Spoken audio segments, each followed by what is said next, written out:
Bonjour les amis, alors aujourd'hui je vais vous faire une minute d'Engie très sérieuse puisqu'on va parler du problème des bonbonnes de gaz hilarantes ou plutôt du protoxyde d'azote que l'on trouve un peu partout dans les rues d'Anderlecht. Bon, enfin, je suppose qu'il y en a sûrement un peu dans d'autres endroits de la ville de Bruxelles, mais nous on parle spécifiquement d'Anderlecht puisqu'on est sur la commune d'Anderlecht et c'est vraiment un très très gros problème. Et justement je suis avec Anna, Olivier, Jordan Dalinas aussi.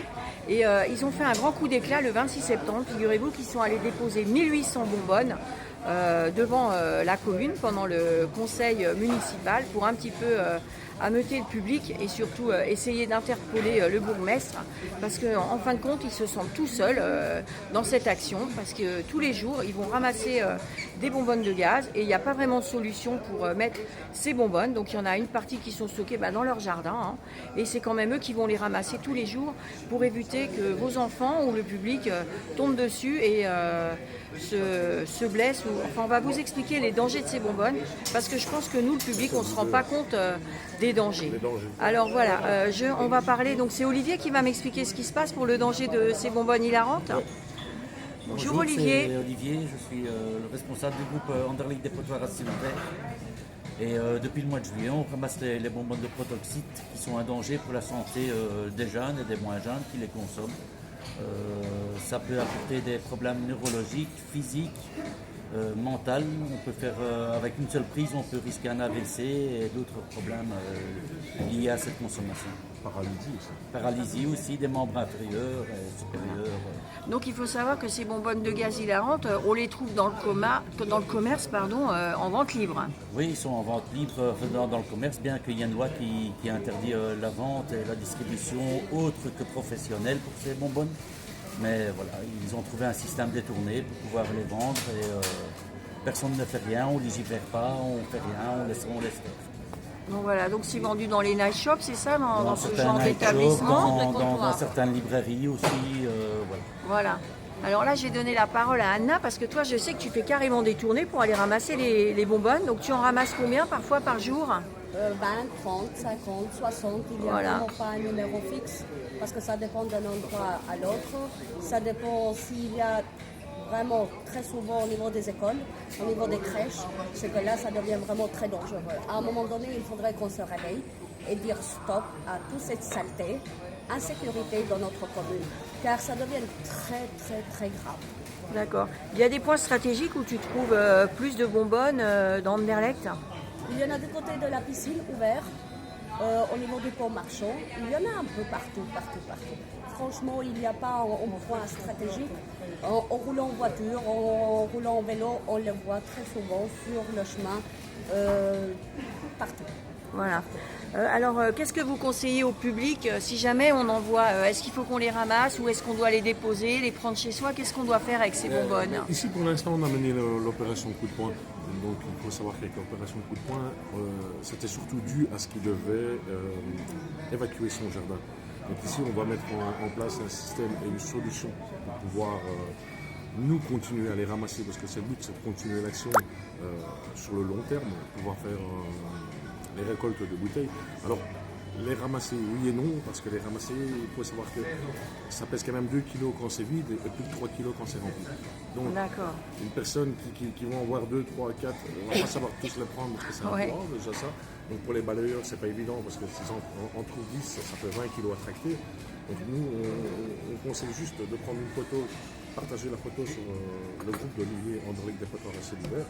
Et après ça, on intervient et on laisse toujours une petite heure. On laisse toujours une petite heure entre l'intervention, histoire de se dire que la commune pourrait le ramasser. Si ce n'est pas le cas, on y va, on les ramasse. Maintenant, c'est de trouver une solution aussi avec les autorités communales pour pouvoir recycler ces bouteilles. Parce que là, il y en avait 6 000 quand on est arrivé à la commune, plus les 1000 litres, 2000, donc on en aurait après à peu près à 8 000 bouteilles sur une commune, c'est énorme. Il n'y a pas qu'Anderlecht, il y a partout, mais nous, surtout d'Anderlecht, parce qu'on est des Anderlechtois. Alors, là où ça traîne beaucoup, c'est souvent des plaines de jeux, des parcs. Donc, c'est nos enfants, les enfants des autres. Et je crois que si vous en trouvez, la meilleure solution, c'est de le signaler sur Anderlecht Dépotoir à Silver. Et je crois que On va mettre au point un système pour pouvoir les récolter et les déposer quelque part. Donc maintenant, je suis en contact avec Bruxelles Propreté aussi pour essayer de pouvoir avoir un accès à laisser passer sans devoir faire les prix au réciparc. Ça nous permettrait de gagner du temps. Mais maintenant, il faudrait qu'on arrive quand même à essayer de réduire les ramassages, parce que le but, c'est que c'est le travail des autorités. Mais oui. Donc, ce n'est pas spécialement le nôtre. Maintenant, avec Anna et Olivier, au tout début, on avait instauré un shift au matin, un shift au soir. Et si on a quand même essayé de soit réinstaurer un shift au matin, un shift au soir, ou alors simplement faire un shift sur la journée, après les heures d'ouverture de la commune, dans le sens où on se dit, voilà ce qui n'a pas été ramassé sur la journée. D'accord. J'ai quelque chose à rajouter. Depuis le jour de notre action du 26 septembre, jusqu'à aujourd'hui, on est le 1er octobre. J'ai fait le tour au niveau de notre zone d'Anderlecht. Effectivement, il y en a encore beaucoup. Ouais. Il y en a encore beaucoup. Je ne sais pas si cette action-là a servi à quelque chose pour pouvoir vraiment comprendre et mettre sur le point soleil. Au moins d'essayer de les ramasser, au moins d'interdire la vente, de trouver des solutions pour notre commune. On ne veut pas tout le monde quitter notre commune à cause de. Ouais. On veut continuer à vivre ici chez nous. Et chez nous, c'est chez nous. Chez nous, ça veut dire que Anderlecht doit être propre et avec une sécurité totale. D'accord. Mais au moins ne pas vendre aux mineurs, peut-être. Ce serait déjà Exactement. pas mal de Mais faire un décret pour ne pas partout. vendre aux Il y en a mineurs. partout, même à nos jours. En venant ici, je n'ai croisé 3 pièces. Ouais, voilà. Est-ce qu'éventuellement vous cherchez des bénévoles pour venir vous aider à faire les ramassages? Bien sûr. Bien sûr. Ok. Pour les bénévoles, écoutez, il faut savoir qu'on a commencé à 3. Il y a une quatrième qui se rejoint et qui souhaite rester à Denis. Je vais me permettre de faire voir, tiens, voilà, un petit peu à quoi ça ressemble et déjà tout ce que vous avez ramassé. Et ça, c'est ce que vous stockez dans vos jardins. Non, ça, c'est ce qu'on a ramassé à un seul point. Ah voilà, à un 209 seul bouteilles. point. Voilà, d'accord. 209 bouteilles au même endroit. Et c'est à la piscine Flow, la piscine ouverte qui est près du pont marchand. D'accord. Maintenant, on a commencé l'action, on était 3. On est monté à 4. Le quatrième souhaitait rester anonyme jusqu'à maintenant. Ouais, Après, on s'est d'accord. retrouvé à 6, 9, 10. Donc c'est pour ça que le soir du 26 septembre, on était avec 10 bénévoles. On a même un ami qui vient de Molenbeek nous aider par rapport aux actions qu'on va mener pour le D'accord. protoxyde d'azote. Donc je crois que oui, les bénévoles, on en a toujours besoin. Maintenant, ce qu'on va essayer de faire, c'est de mettre en place un système où on va pouvoir se dire, ceux qui l'ont ramassé, on va aller les chercher et on va aller les déposer.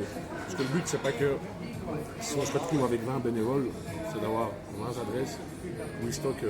Parce que vous savez, entre se dire on va aider, on va ramasser, Ben oui. et les ramasser, et en avoir 40 chez Mais soi. en plus, ça ne résout pas le problème. Parce que quand même, c'est aussi le travail de la commune. Il faut trouver des solutions. C'est pas à vous de supporter tout ça. Après, je veux quand même bien mentionner une chose, c'est qu'il faut quand même savoir que les balayeurs et ceux qui ramassent les dépôts clandestins font déjà un travail remarquable sur la commune. C'est déjà pas facile de ramasser la crasse des autres. Par contre, en ce qui concerne les bouteilles de protoxyde d'azote, je pense que si le personnel serait formé sur les dangers qu'il pourrait y avoir en manipulant la bouteille, je crois qu'on aurait moyen de mettre quelques brigades, ou du moins, si on peut dire ça, quelques équipes qui ne feraient que ça, qui les ramasseraient qu'en longueur de journée. Maintenant, les réels dangers en les ramassant, on n'en a pas. On en a ramassé 2000, quasi 2000. Ah oui. On n'a jamais explosé. Jamais. On n'a pas eu de problème avec ça, il faut juste savoir manipuler. Voilà, il y a un régulateur de pression sur ces bouteilles. Donc ces bouteilles-là, quand il y a un peu trop de pression dedans, il y a du gaz qui s'échappe. C'est aussi simple que ça. On m'a toujours demandé si on n'avait pas peur, à 3, de faire exploser la voiture. On a une fois eu 209 bouteilles dans la même voiture, nous étions à 3. On a tenté, parce que je suis fumeur, elle aussi, allumer une cigarette en se disant on va peut-être aller dans un autre monde.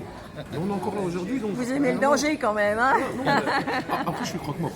Je côtoie la mort tous les jours, je veux dire. C'est pas, mais il n'y a pas un énorme danger.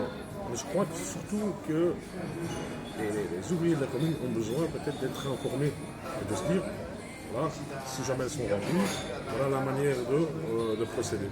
Ok, Après, ouais. Ah oui, on va faire une deuxième vidéo. parce que la vidéo c'est 10 minutes et ça fait déjà 10 minutes qu'on parle, donc je vais faire la deuxième vidéo les amis.